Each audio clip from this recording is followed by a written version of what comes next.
Shout out to Cats Pod. 1 second. A big defensive play for Montana State. Touchdown, Tommy Milan is electrifying. Welcome to the Cats Pod. How's it going, Podcats? We're back again. Back to our normal recording time on Wednesday. Barely. It's been pretty exciting. You know, it was touch and go there for a second. We weren't sure what was going to happen.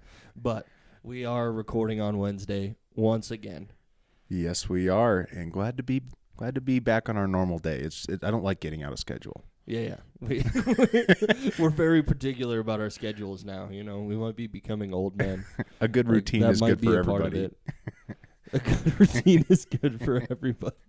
Yeah, I would have to agree. You know, a good routine is a very important part of our day. Yeah. You know, we got a little bit of Bobcat news to talk about this week, at least. Yeah, you know, we got a couple little things that happened along the way. Yeah, to talk about. The first one is this academic All-American for Brody. I mean, so I didn't really understand what this was until looking a little more into exactly what this award is. Mm-hmm. And honestly, it's really impressive. Yep.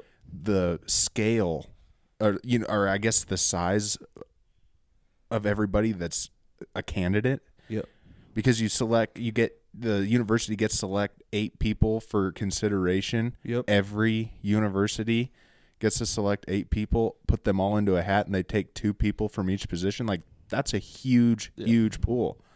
It is a giant, and it's FBS and FCS. Yeah. So it's all over the board, and these people are all academically strong, and it says they have to start in at least 66% of their games. So I'm guessing that eliminates a lot of different people from it, but it would still be a huge pool of players across the country. So it is a big-time thing.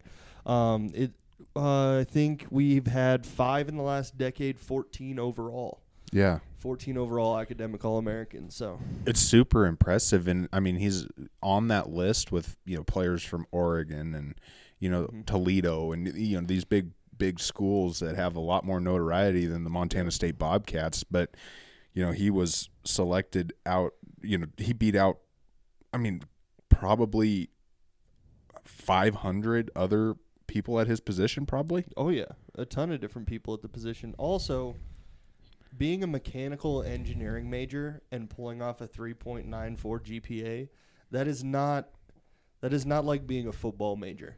Oh, yeah. That is not like being like skating by.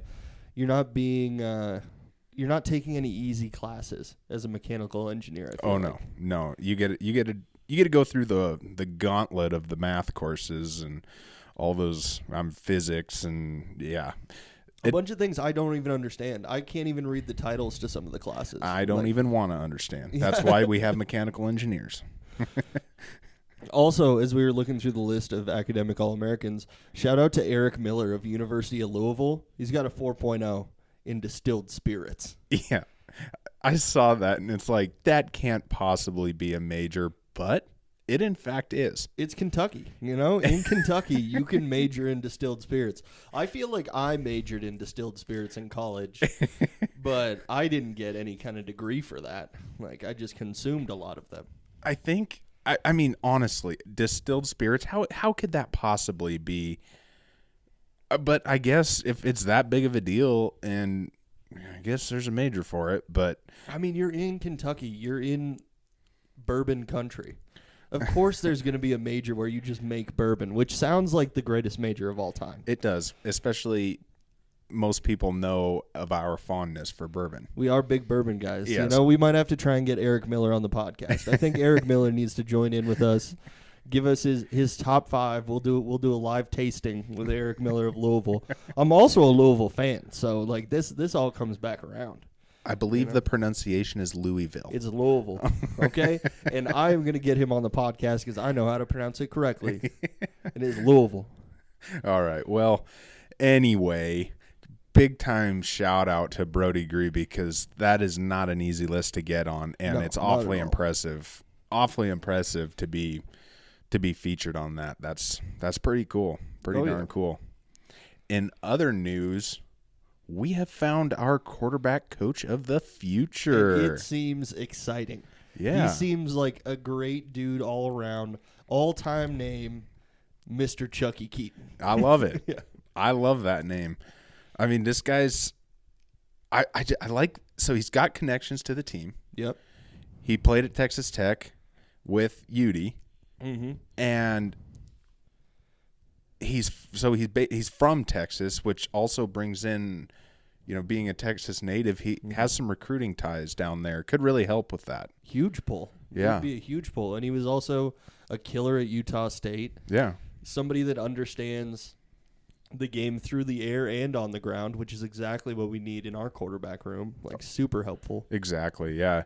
I mean, he was, of course, we had no idea who this guy was until they chose him for this position. But after looking into him, I think it seems like he's a pretty good fit. Yeah, it seems perfect, honestly. And it's another young dude. They're adding another young dude to the coaching staff. Yeah, what is he, 30? He's 30 years old.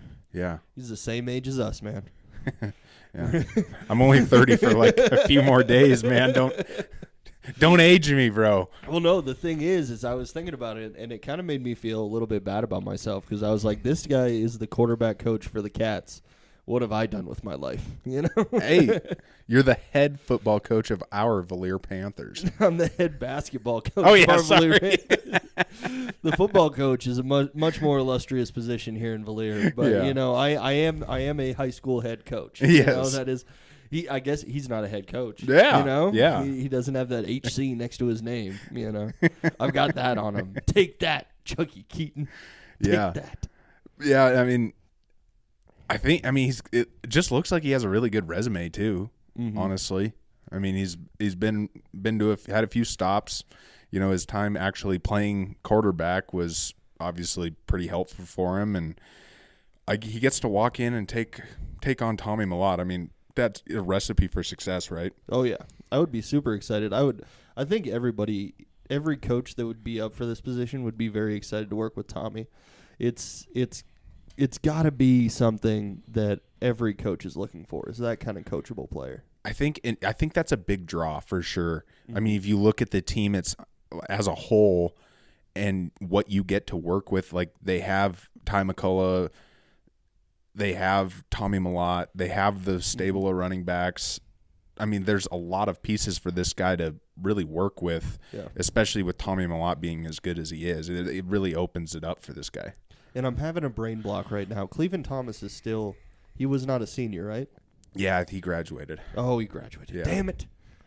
It's wrong okay. Again. I know. But we still got Taco.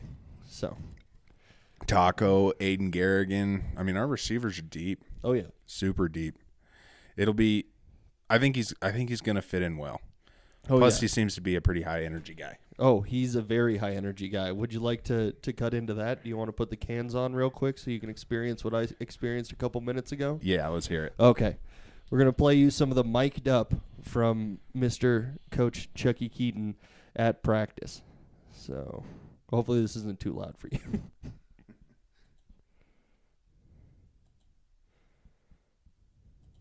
Drop your pads! Woo! Woo! There we go! Hey, get up now, go! Jog around! Jog around, jog around. All energy Go all back. the time. Go back, Butterfingers. Tell you what, sometimes you just never lose it. I'm playing all conference over here, Griff. I want to hang Hey, out gonna break with one of my fingers doing this. For the kids. Drop my pads, right? Drop my pads, finish. Okay, there's no reason why any of us should not end up in the end zone.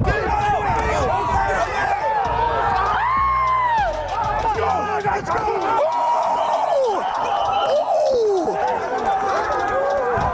Go to work! His soul leaves his body. He gets so excited about his team that his soul leaves his body. Go to work! Get in the end zone! Sprint! You're supposed to be running through everybody, right? What type of plant goes in bathrooms? toiletries. There we go. Hey, keep closing space first. Close space, then I get square. You got me? There we go. Vertical, keep it inside. Too much. Hey, stay vertical first, then I go. You feel me? You see how you had to adjust so hard late? Now I go close it. Woo! He don't want it. Get ready. Woo! Let's go! There you go. Much better, kid. Get outside. Yes, sir! Yes, sir! Spit out! Boy, I thought you almost broke your ankle right there. I am excited for that energy. Oh my god. Dude, that guy is fun. Oh yeah. He's a jokester, but he's like over the top excited about everything. That's gonna be good. That's gonna be really good. Oh, that's the perfect kind of energy to be bringing to our practices. And I'm just, after I watched that little bit less than 2-minute video, I was like, I think that is my number one goal, is to just get Chuckie Keeton on the show. He is wall-to-wall excitement the entire time, and he's somebody I would love to talk to now. Oh, 100%. I mean, that guy, he just looks like he'd be fun to be around. Like, yeah. You know, he's obvious, like just watching that little bit of video, he obviously is, you know, kind of a friend with the guys, but also like the biggest amp guy ever. Oh yeah. He seems like one of those dudes where you walk into a room and everybody thinks that they're his best friend because he just puts off that energy that he's such a friendly guy, but really he's just cool with everybody. Yeah, 100%. You know? Yeah. He just seems like he's everybody's best friend. Yeah, he's gonna be fun to watch on the sidelines, I think. Oh yeah. I feel like that whole young coaching staff is just, they're just gonna be fun. I think it's a good way to go about it, and it's hopefully you're getting hungry coaches. You're getting people that are looking to move up and looking to do big things, and that's a great way to keep your program fresh.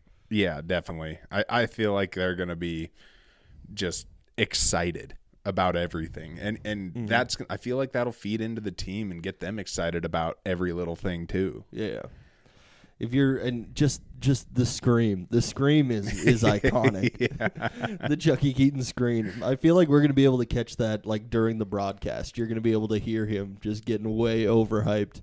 Oh yeah. On the sideline, and I can't wait. Especially when Tommy takes off for a 65-yard touchdown, he really going to lose it then. Oh yeah, and it seemed like he could also, like, you only saw like little bits and pieces of it, because mainly when you're doing a mic'd up, you're looking for like hyped up stuff and everything like that, and then joking around. Yeah. But it seemed like he was really good at also, okay, now I'm going to break it down for you for a second. Well, and that was all practice footage, 100% practice footage. You know, and he's that excited about practice. Yeah, that's good. Imagine what the game is. Yeah, like. Exactly. Imagine what the game is like. Yeah, yeah, no, exactly. He's going to be, you know, I fully expect him in the games to be just, I mean, he can put on miles running up and down that sideline from what the Cats are going to do to everybody next year. Oh, he's going to be like a marathon runner, just up and down the field the entire game. But it is officially official. We have our coaching staff going into the next season. And I got to say, I am happy and excited with every single pick that has been made. Yeah, I feel pretty confident. Every single like announcement that comes out, it just makes me more and more excited for next season. And we are still, like 5 months away from next season even happening? August. That's a long ways away. It is. That's a full 7 months now. Yeah, it's today is January 86th, I believe. Yeah. right around January 86th. Might be 87th, you know. It's been a long month. It definitely has been. It just never, it won't end.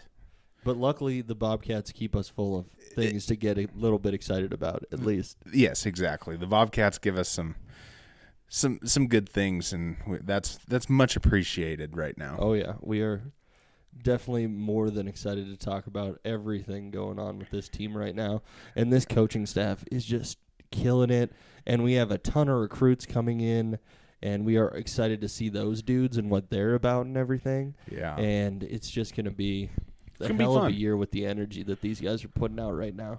I did see Garrett Kuhn entered the transfer portal. Oh, okay. I feel like this was more of a, maybe he didn't see a path to playing as a running back. Okay, yeah. It's a pretty deep room and kind of star-studded at this point. And, I mean, he was Gatorade Player of the Year and you know, a damn good player. But, yeah, I feel like this is more of a, you know, something that you just kind of didn't see a path to the field, maybe. I don't know. You're in a very deep room, so it would be tough to be able to break into a room like that and try and make anything happen for you. I mean, off the top of my head, you have obviously Julius Davis, Scottre Humphrey, Adam Jones, Elijah Elliott, Jared White, who is a hybrid. Yep. But I mean, that's deep. Oh yeah. And then you had Garrett Kuhn right there. So I don't know where he ranked in on the depth chart, of course, but yeah, he is looking for a new home, and I feel like he ain't gonna last long because he is a stud. Oh yeah, he's a very good player, and excited to see what he's able to do wherever he goes next. That would be good to see. Yeah. Other than that, not really any news on the transfer portal that I've seen anyway. I mean, that's the only thing on the tracker right now. Yeah. Nothing else. Which is showing up. A good thing. A very good thing. We only want to see people coming in. Yeah. You no, know? let's just keep everybody right where they are for the time being. Just stay where you're at. I mean, it sucks to lose Garrett Kuhn for sure, but another one of those positions, you know, we lost the offensive line and we lost the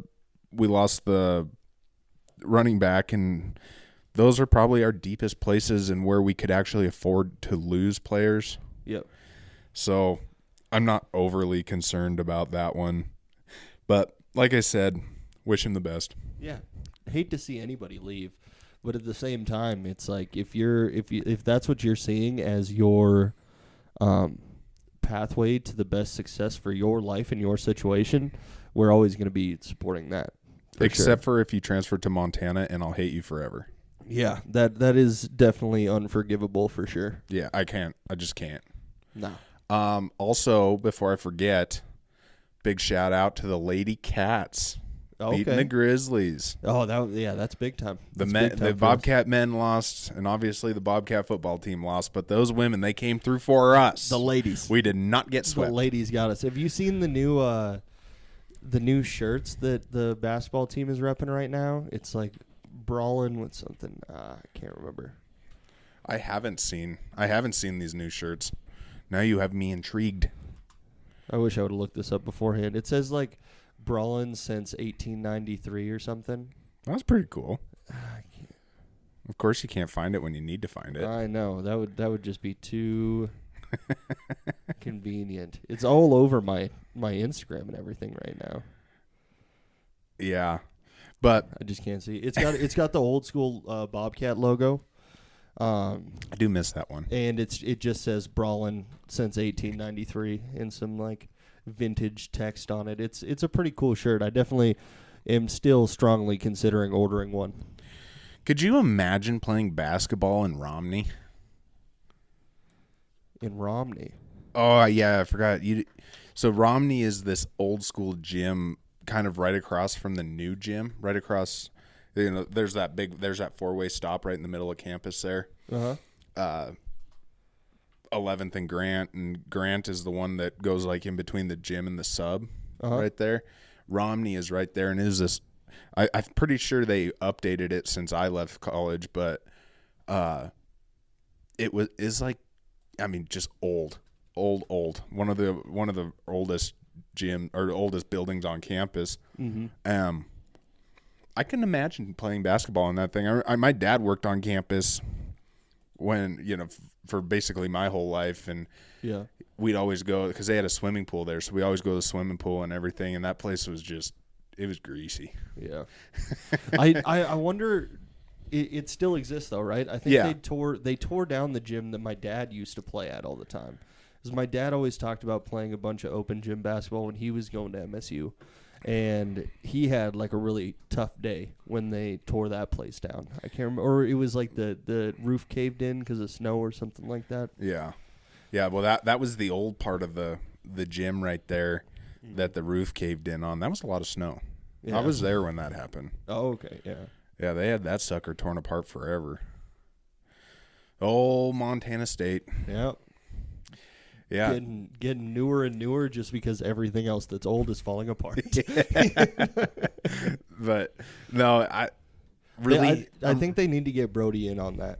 yes. He needs to be in on all the mechanical engineering for like the new practice facility and everything like that, because it seems like he knows what he's doing. You know, seems like a guy who knows what he's doing. I can't stop coughing. I've been in a barn filled with burning hair for 4 days, and it's been hard on the old lungs. I kind of felt like I should start smoking cigarettes because I at least would have got something out of it, out of the smoke. It would have been entertaining or something. Instead of just breathing all that in. But at least I need to pick up a new fresh addiction. You know? If I get a fresh addiction, it's all worth it. How many vices can one guy have? I mean, you know, we're stacking them up at this point. You know, we're working on it. Yeah. But no, big thanks to the Cat women for not letting us get clean swept by the Grizzlies. That was very much appreciated. And shout out to the Cat women. Oh yeah, thank you, Lady Bobcats. But did you see this deal? So Jim Harbaugh is going to the Chargers. Yep. And you don't feel so good about it. I mean, great. But like what I don't understand, and this is because we're now a sports podcast in general. Yeah, just whatever sports we care about. Yes. You know. And this one is it just feels weird because so Jim Harbaugh went to Michigan. He played for Michigan. He went to the NFL. Yep. And then he had that stint with the 49ers, and then he goes back to Michigan to coach. Mm-hmm. He takes them all the way to a national title with, when he took that program over, it wasn't very good. It was pretty mediocre. It was. They had been mediocre for a lot of years, and they were looking to shake things up so that they could bring back the old glory, kind of. And they bring the Golden Boy back. He takes them all the way and wins a national title. He's the Maize Boy. Oh, sorry. The Maize and Blue. They're not gold there. Yeah. So he's the Maize Boy. Really into mazes. So then he wins his national title, and then he gets offered the Los Angeles Chargers job, which I'm not saying like the end goal isn't the NFL and isn't the greatest thing ever, but the Chargers, number one, don't even have their own home stadium. They share with the Rams. They don't really even have a fan base in Los Angeles because they're from San Diego. Yeah. And number two, could the money be that much better than what he was getting at Michigan? Plus, he built Michigan into a powerhouse. Like, they were going to be contenders while he was the head coach, kind of like a Nick Saban thing. Mm-hmm. He was going to get the recruits year after year. Yeah. It just seems like a weird move. And I don't know, maybe I'm missing something here. Personally, I think his decision was mainly based in that he feels I think he completed all the goals that he wanted to at Michigan. Everything he wanted to do with Michigan, he reached his mountaintop for coaching Michigan. And I think that was getting a national championship for him was the ultimate goal, and he was fine to move off now while you're at the top of the mountain rather than what might happen in the future. Because the only thing you can do after winning a national championship is win another national championship. Oh, and if you do anything less, Michigan fans are going to turn on you so fast. But he took a job where, there is no job security in the NFL. Like, there's one and done coaches all the time. He's taking over a program that underachieved greatly. I just feel like that nice national title at Michigan bought him kind of a brand new contract and a longevity as the head coach at Michigan. It's just strange.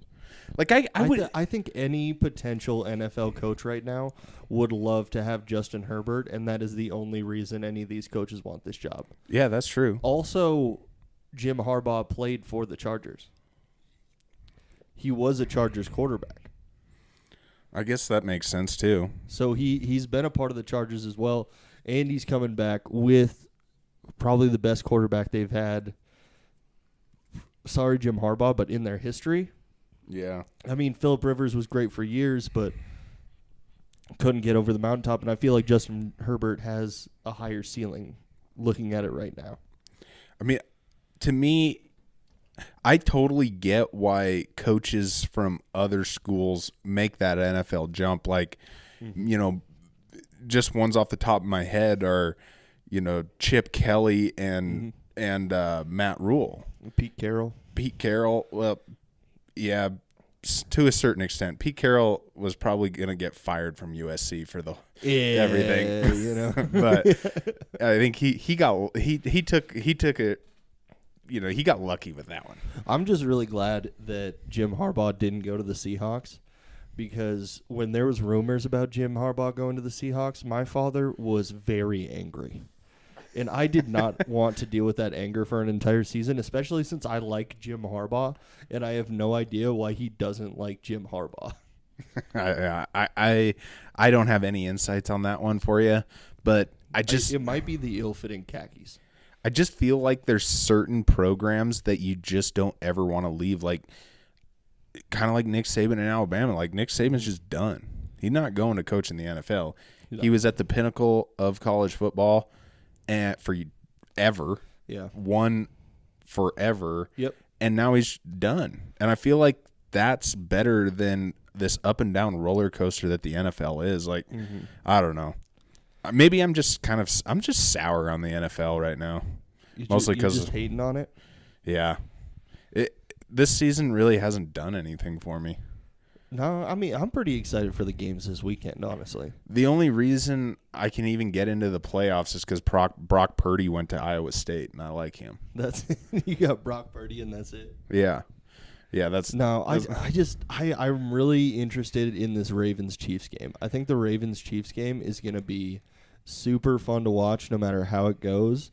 And honestly, I have a big trust flag in the other room, even though the Ravens aren't my team. And I've got a Lamar Jackson flag. So I am definitely going to be rooting for them to get to that Super Bowl so that people can shut up about Lamar Jackson not being good. Yeah, I can't stomach a Chiefs win, so I'm with you. But the other thing this Harbaugh deal does is now we have this transfer portal window opens back up for these players. So Michigan players now have 30 days, and when they fill his spot with whoever it is, they will have 30 days, and then we just go right back through this darn carousel again. Yep, and we just keep on. The transfer portal, turns out it never closes. No, not really. Turns out it's always open. Somebody broke the transfer portal. Yeah, it's just never going to close. And his name is Jimothy Harbaugh. Yeah, old Jimothy. Old Jimothy Harbaugh. It'll be funny to see the domino effect from this, because somebody's going to have to replace Harbaugh, and it's probably going to be another college coach. And then somebody's going to have to replace that one, and then somebody's going to have to replace that one, and then somebody's going to have to replace that one. And all of a sudden we have 6 more teams with open transfer portal. Every coach in the country has now switched teams, and we're still going to have old dudes on other podcasts that remain nameless. They're going to be like, I don't think the transfer portal should exist. I think it's worse for the players than anything, even though all of these grown men who are coaching the teams are constantly flip-flopping all over the place. Yeah, I guess the only way the domino effect doesn't happen is if somebody internal gets promoted to head coach. But, I mean, we watched this whole thing with Alabama. Nick Saban leaves.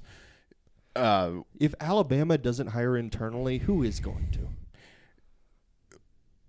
Well, they hired the guy from Washington. Yeah. Yeah. Yeah, I know. They didn't hire internally. Oh, yeah, I see what you're saying. If Alabama doesn't do that, then which kind of school is actually going to do it? Yeah, that's true. And he also, their new coach also had a great interview on Pat McAfee today. Oh, did he? I didn't see it. I was watching that. I was watching that today, and it was pretty solid. It seemed like a pretty exciting dude. Yeah, this whole transfer portal thing is, the rules are confusing, and it's kind of funny because I feel like now the transfer portal is so massive because of Raekwon Battle. Yeah. He just that he made broke the transfer it. portal. He broke the transfer portal. He was like, "You can sue him. Yeah. You know? Even if they deny it, just sue them. They'll let you back in." The NCAA tried to screw him over, and he went back in and said, "I don't think so. I don't think so. I think I'm gonna play in West Virginia." Broke the transfer portal. Exactly. Also, West Virginia upset Kansas, dude. That was wild. That is absolutely insane because Kansas is looking like a very solid team this year. I think Raekwon Battle had 28 points in that game. Something like that. It was nuts. Where you at? Where you at, Raekwon? Get back over here. Yeah, he's so good. It's like he's unlocked a whole new side too. Mm-hmm. But no, he did break the transfer portal. Oh yeah. That court case he won opened things up, and I'm glad that he got that, because that's good. That's really good for him. I definitely didn't want to see him sitting on the sidelines all the way through, because I have a feeling we're going to be watching him in the tournament make some noise. Beating a quality team like Kansas, that is going to make your season so much better. And I also absolutely hate ESPN right now. Yeah, ESPN sucks. ESPN, you suck, and I don't know what I'm even looking for anymore. The other thing I saw was, goes to the whole bracketology thing. Mm-hmm. That you know who that Andy Katz is? Yep. So he put out his Power 36, mm-hmm. the 36 best teams in his opinion, and he had Utah State at number 25, which I thought was disrespectful. Mm-hmm. Like they are a very, very good team, and apparently he thinks that they're just completely overachieving. But they're it's interesting. College basketball is interesting this year. There isn't just one. Mm-mm. It's not, and I have absolutely no faith in Purdue whatsoever. Yeah.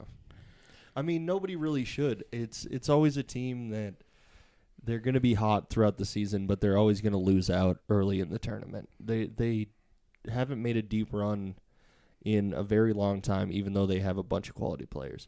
And Utah State did move back in the rankings a little bit because they're at 18 now. Yeah. That must have been the loss to New Mexico. Yeah. Which is another ranked opponent. That's not a bad loss. Yeah, and they only dropped back 2 spots, but they're still not 25th. Yeah. They're not the 20.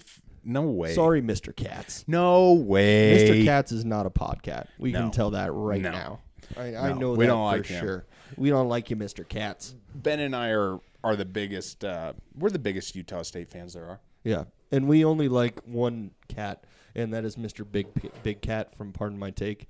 Even though I don't know why I would throw a reference like that in there. It's not like they're going to listen to our show and be like, "Oh, I'm sure Dan Katz is like, oh, Ben said he likes me. This is the most amazing thing ever." Yeah, but I'm starting to get really excited for tournament basketball, if I'm being totally honest. I'm pretty excited to watch it, going down the stretch, especially since Iowa State doesn't suck near as bad as I thought they were going to. In about a month is when I can really start diving into the college basketball stuff, because while I'm currently coaching and I have to do all my own film and everything like that, it's really hard for me to watch other basketball games. Yeah. And I was like, I've already watched 4 hours of film today, and do I really want to turn on some random 2 teams that I really don't care about? No. No kidding. I hear you there. And Louisville sucks again. Yeah. I mean, they're better than last year. They're on an uptick. Like they're improving. They brought in a coach from their national championship team from the 80s, and he is building, but it is still going to be another 2-3 years before it's a legitimate program again. Well, it won't be legitimate until you learn how to pronounce it correctly. You're going back to this thing, even though you're very clearly wrong, which is kind of your brand. You're just going to be wrong and not even ever admit it. I will never. I've never been wrong a day in my life. No, never happened. Never will. Did you watch the UFC fights at all? I didn't, but I heard that, and I was reading a little bit about it. Did Sean Strickland really get Robbed? robbed? Yeah. Sorry. I don't know. No? I don't think he got robbed. I think that Sean Strickland fought a good fight, and it was more of a coin toss. Mm-hmm. It just depends. Like, he was bleeding really bad out of that eye, but that was caused by a headbutt. It was inadvertent.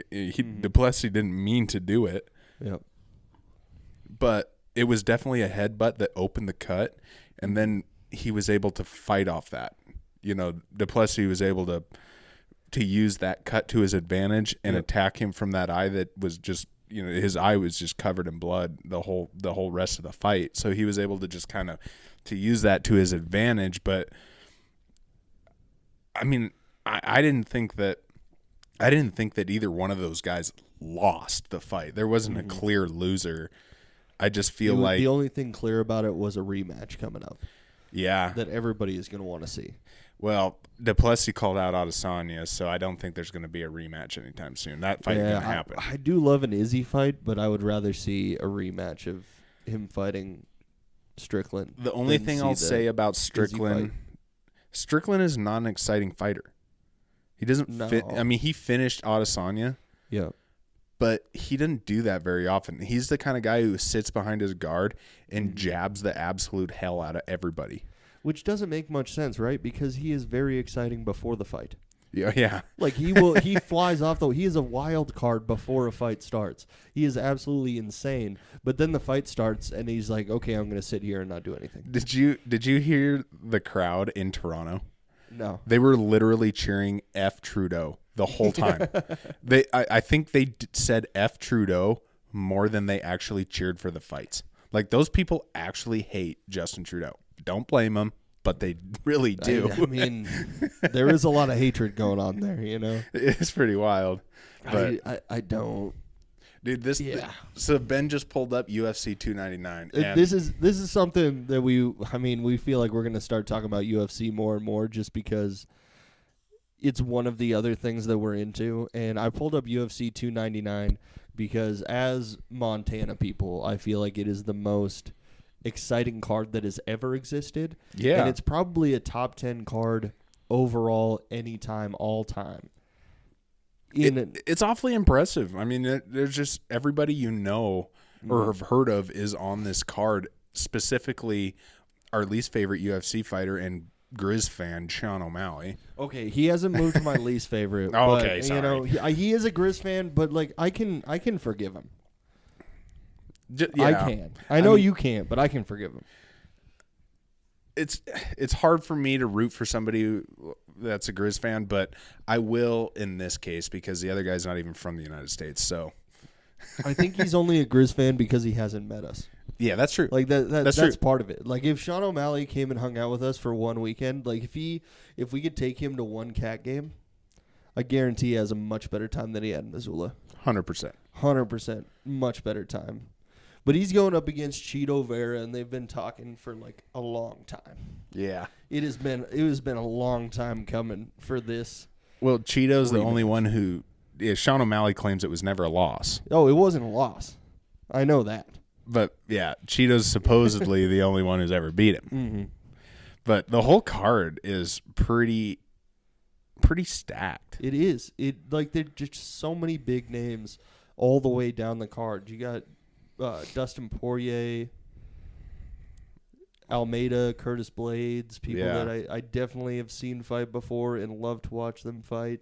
Yeah, I mean, the undercard has Gilbert Burns and Jack Della Maddalene on it. That's Pure Yan and Song Yadong. Exactly. Peter Yan, the man that Sean O'Malley beat. This is the most disrespectful thing of all time. Yeah. Because he beat him to get the belt, right? Yeah. He beat him to get the belt. And no, not the belt. He beat it. He beat him because he was the number one contender. When he beat Peter Yan, that's when he got the title shot. The title shot, yeah. Peter Yan was the number one contender. And now Peter Yan is like buried in this. He is the fourth fight of the night. But then, like, if right below that one, You have Kevin Holland, Michael Venom Page. Mm-hmm. Kevin Holland has never had not an entertaining fight. He's never had a boring fight in his entire life. And Michael Venom Page was he Bellator champion? I think so. And he's signed 12-0 in the UFC now. So. Yeah, he's gonna be that's gonna be a good one. It's gonna be a fun card. I'm pretty excited for that one. Unfortunately, it's 2 days before our bull sale, so I probably won't be watching it. 2 days before the bull sale, and it's also my fiance's birthday. So you can make her watch some UFC. It'll be all right. I doubt we will be watching UFC. I still have to make up for last year, so still in trouble for that. It was a work trip, though. I didn't choose to be gone. Yeah. Yeah. All right. Anything else you want to talk about this week? Well, if any of our podcasts out there need a good Hereford bull, you know who to contact. Oh, yeah. Me, in case that wasn't clear. Not Ben. No, I think they should contact me. Yeah. Well, I guess just hit me up for a good Hereford bull. I want to get the commission. Yeah. We're gonna get Holden Herefords to start paying me a commission real quick. Finder's fee. If you could just like funnel all the sales through me and then to Eric, I would love to see that. Yeah. But no, I think that does it for me. Jack and I will work out a deal. Oh, later. okay. Yeah. All me, right. me and Jack will work out a deal. All right. Yeah. I have a lot of connects in the cattle biz. Yeah. No, I think that does it for everything I was interested in on the week. A lot of playoff football this weekend. Yeah. It's going to be some exciting stuff. Championship weekend. Let's go. Yeah, it should be pretty exciting. Quick picks for this weekend. Who's going to be in the Super Bowl? Baltimore 49ers. Baltimore 49ers. I'm going with my heart here. I'm not going with what I actually believe is going to happen. And I'm going to call it Ravens-Lions. I want to see MCDC in the championship against Lamar Jackson. Big truss versus big kneecaps. That's what I want to see in the Super Bowl. You know me. I'm a Vikings fan. I can't pick the Lions. That goes against I know you can, but I can't. Yeah. I hope That's you're wrong. what I'm here for. I hope you're wrong. I can't believe you can still cheer against MCDC. I absolutely can, and I will forever. It is just so petty. To me, the Detroit Lions are still the rebuilding since 1957 Detroit Lions. Even though they're in the conference championship this week? Even a blind squirrel finds a nut. That's a hell of a forest that he found a nut in. That is a hell of a forest. And that was the one nut in the forest, so he's working. That blind squirrel just ran into a tree and a nut fell right out. Oh, yeah. Oh, sure. That's how it happened. Yeah. Actually, the blind squirrel is actually owned by a blind guy who just happened to grab a bag of peanuts and throw it out. Okay. Double blind. Double blind. Double blind test trials going on right here. That's what the Detroit Lions are. All right. Thank you to all the podcasts out there. Rate us 5 stars wherever you're listening to this at. Follow us on X and Instagram. Also, make sure that I think we got a couple things. Oh, I changed the merch store so it only has our logo stuff on it, and the season 1 merch is now out of the merch store. So if you want any of that, sorry, not happening. But you can look forward to season 2 merch, which I think we're handing over to what will be then the wives. Yeah. The wives. So they can design it, because my designs, I don't think they were that good. Hate to disrespect myself like that, but I don't think they were that good. Yeah, no, the girls will pick up where we are not doing so good. Exactly. We got to delegate a little bit. You know? Delegate to people that actually know things. Yeah. All right. Thanks, everybody, for listening. We'll see you guys next week. Adios.